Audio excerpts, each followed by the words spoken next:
Dagoretti South constituency, that I pass the condolences to the family of John Koech, a consummate leader, and he has served in a life that has left a legacy for his people and for the country. Mr. Speaker, as I pass these condolences, I also want to bring notice to this House that Nairobi City County has just lost a very young, a very passionate leader in the name of MCA for Kariobangi North, Honorable Joel Munuve. Joel Munuve is known to me for many years, Mr. Speaker. He first vied in 2007 when we were part of a big movement, the Gen X revolution. Back then, when we were clamoring for space for young people in leadership, I dare say that our movement was not faceless, it was not leaderless, it was not formless, and some of us ended up taking up positions, some of us in parliament, and people like Joel Munuve have ended up as MCAs in the Nairobi City County. But Mr. Speaker, the death of Honorable Joel Munuve is a curious death, especially at a time when he was raising very pertinent issues about the leadership and the goings-on in City Hall, Mr. Speaker. Only 3 days before his death, the Honorable Joel Munuve dared to first collect signatures for the impeachment of the governor of Nairobi City County. Secondly, he had said that he's going to reveal very damning information about the goings-on in City Hall, Mr. Speaker. So even as we are saying Paula to the family of MCA Joel Munuve, I wish that this House would stand up and call upon the investigative authorities not to gloss over this matter, because this matter might be having very serious interests that go very high up. Mr. Speaker, we would not want to place the blame anywhere. Let that be left to the investigative authorities. All we're asking, Mr. Speaker, is to ensure that the death of Honorable Munuve is investigated to the full and that no stone is left untouched. And let us not imagine that the issues that he was canvassing have no connection to a certain death of a very passionate leader who was serving Nairobi City Council with very good ideas, very reform-minded, transformative, and a seeker for integrity in Nairobi City Hall. I thank you, Mr. Speaker, for that opportunity, and may his soul rest in eternal peace. Kiborek. I'm giving you an opportunity to request for your statement. I know. Yes. Thank you, Mr. Speaker. Honorable Speaker, pursuant to the provision of Standing Order number 44, 2C, I wish to request for a statement from the chairperson of the Departmental Committee on Administration and Internal Security regarding a recent attack by armed bandits along the Marigan-Ginyang Road in Baringo County. Honorable Speaker, on 21st April 2025, armed assailants ambushed traders who were en route to Ginyang Market from Ogotio, resulting into a tragic death of Mr. Philip Kipchirchir and Mr. Peter Kiarie, who are both driving to Ginyang Market. One other person sustained injuries during the attack. The victims were accosted in what escalated from a banditry incident to highway robbery with violence in broad daylight. The matter was formally reported to Marigat Police Station under OB number 20-21-04-2025, this attack raised serious concerns about the state of security in Baringo and in the northern part of the country and the Kiarie belt.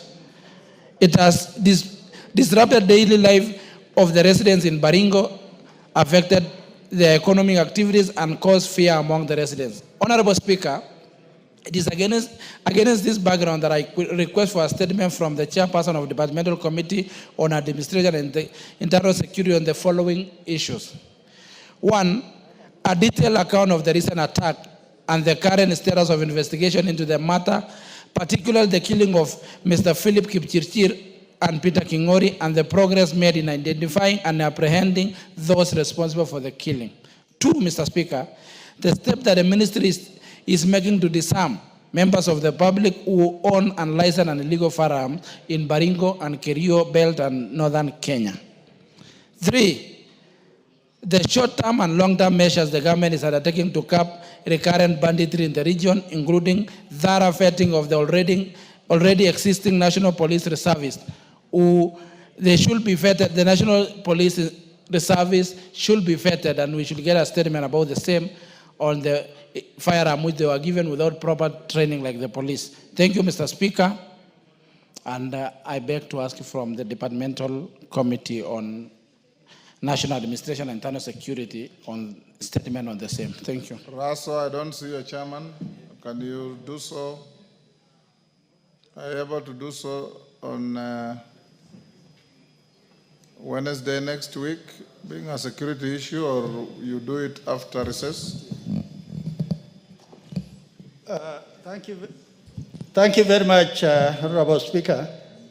Honorable Speaker, with your facilitation, we were able to provide this House with a very detailed report. And currently, the area that is experiencing a lot of problem is Baringo. While in most of the regions, Turkana, Samburu, Isiolo, Marsabit, the guns are largely silent. Honorable Speaker will be able to give report to the House immediately after the recess. Thank you, Honorable Speaker. Thank you. In addition to that, Honorable Kiborek and your colleagues from Baringo, yourself, Maklap, Kamket, Musa Sirma, Chematia, Kandie, and Kamren, your leaders, you are going on recess. Go around your county and talk to those young people and encourage them to stop wielding illegal firearms. It is those young men who vote for you. It is those young men who you use for good and for bad. Go and meet them and talk to them so that as leaders you also play your role to ensure that there is peace within your jurisdiction. And I'm sure you can. Some of those young men are your age, Kiborek. And I'm sure you can use your magic as a youth to get to them and talk to them. Your access to them is better than probably Musa Sirma's and others. Please go and do that. Don't wait for the police to come from Nairobi. You can also play your part. Yes, Sirma?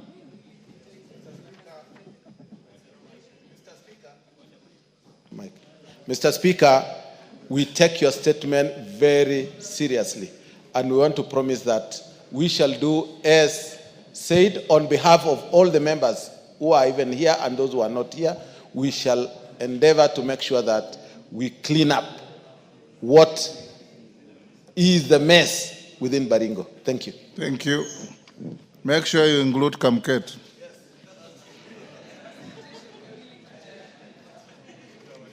Abor.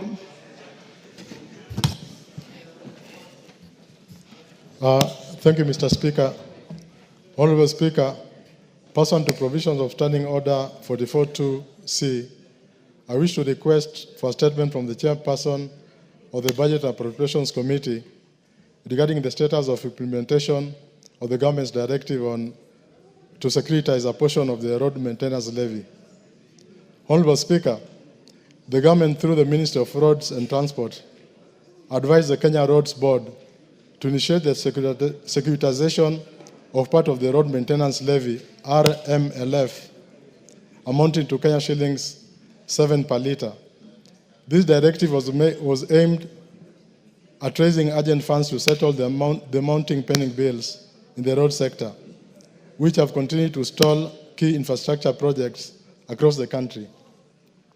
Honorable Speaker, while the securitization of future cash flows can be a viable financing mechanism under the Public Finance Management Act 2012, Cap 412A, and specifically Section 50 on public debt management, the implementation of such a strategy must be carried out transparently within the framework of public finance principles enshrined in Article 201 of the Constitution of Kenya.